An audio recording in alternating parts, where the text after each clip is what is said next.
I don't know where we got this idea that the wealthy don't marry the wealthy, that someone's going to come and pluck you from obscurity, pay your bills so you can be a stay-at-home wife, girlfriend, whatever. We need to wake up.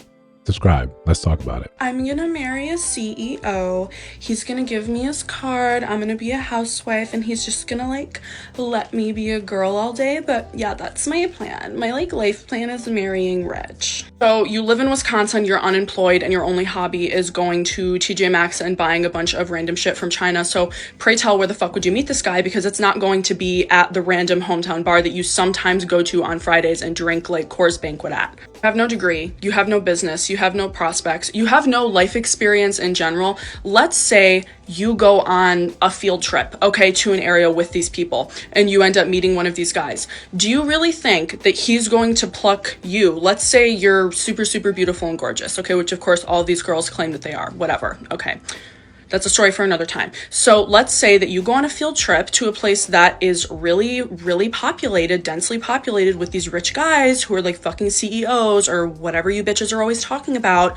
And he picks you out of the crowd and he's like, oh, you know, I really like you. You're pretty. Do you think that after hearing about, you know, your life and or your lack thereof, that he is going to take you home with him and be like, yeah, let's get married next week? No. Okay, because there's an equally gorgeous woman, or perhaps even more so, because a lot of you really need to work on your fucking egos, who is sitting next to you, who has a myriad of successes. And what do you have? What do you have? Guys like this are not really looking for a housewife anyway. I mean, of course, there are like rare instances where it happens, but for the most part, they're looking for women who have also built something for themselves, who are also intelligent and creative and have good connections and have built wealth. Like, they're not fucking sitting around waiting for like a random Mary Sue from buttfuck nowhere just because like, oh, she's pretty. Like, lots of women are pretty and they also have other stuff. Listen, she's absolutely right about a lot of those things. She just loses me towards that end when she starts talking about what these men want. You got to talk to those men to determine what they want first and foremost. You just don't leave it up to a woman to tell them what's going on. But the other stuff, yo, spot on. Right? Before we continue, like, comment, subscribe, hit the notification bell so we don't miss no uploads. You don't miss live streams. We just had one a couple minutes ago. We're going on. We got to make a little more content. But listen, hype the video, you know, share the video. We got merch in the store. So what happened, right? And we'll get to this. What happened where we started making it seem as if everyone just has the opportunity to win the lottery? We started looking at dating as that because it was possible, that it was worth pursuing. Not that it's probable. We're not looking at what's the probability of this happening. No, we're looking at saying it's possible, therefore it's fine for me to hedge all my bets on marrying a rich man coming and plucking me from obscurity, rich man coming and saying, hey, what are you doing with your life? Would you like to spend it with the rest of your life with me? And I'm rich. Disney taught us that. Media taught us that when we were younger, that this is how it could happen. And instead of us thinking about the probability, instead of us looking at the stats and saying what actually happens in your life, we thought this was enough. This was enough. These same people don't even play the lotto because they understand the odds. But you will base your entire life, your entire prospective financial future in saying, I'm just going to marry rich. I'm not going to give my all in these things because my plan is just to marry rich. We became convinced. They convinced women that these men are readily available. And not only these men are readily available, they would be happy to have someone like you. You would be doing them the biggest favor to have someone like you.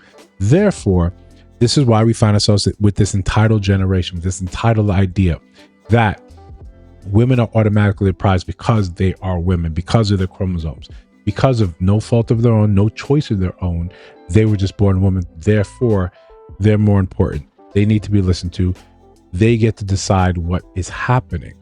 One of the silliest things I've ever sort of come across is you wait for a man that's made it, that's done the work, that's finally arrived, and you pick him at the finish line. Okay, we're not going to shoot you for your choices.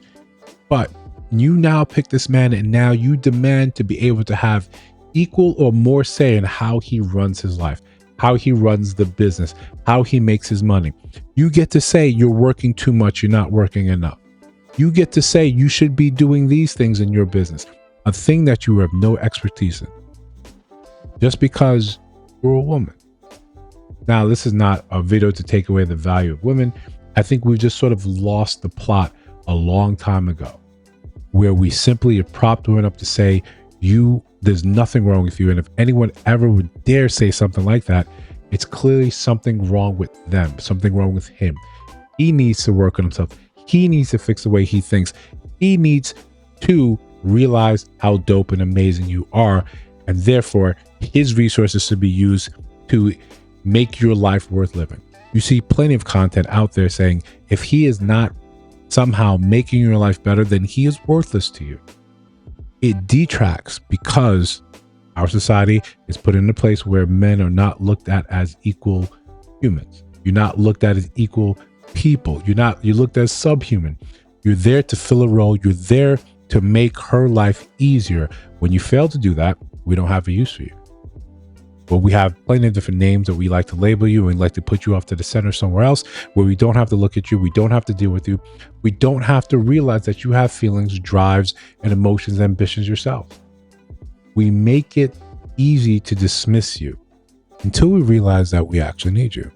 Until we have the realization that, yeah, you're just an average to below average woman and you're wanting the best man you've ever come across.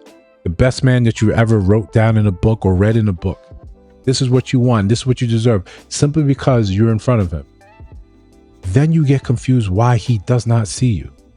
The same way you don't see other men in your life, you don't see the men you deem less than you, he doesn't see you.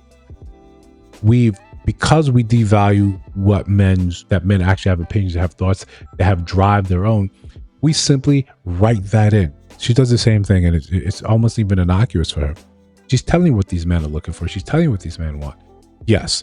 Is it true that most rich people kind of marry around? Yeah. Marry around each other? Yes. The same way you marry the same guy or you get with the same guy was around the way. That was in your own socioeconomic group. You're not in theirs. They're not in yours. What we confuse is that a man from there can simply pluck you out of obscurity. He can. Is it going to happen? Does it happen?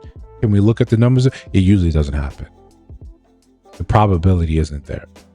Is it possible? Sure.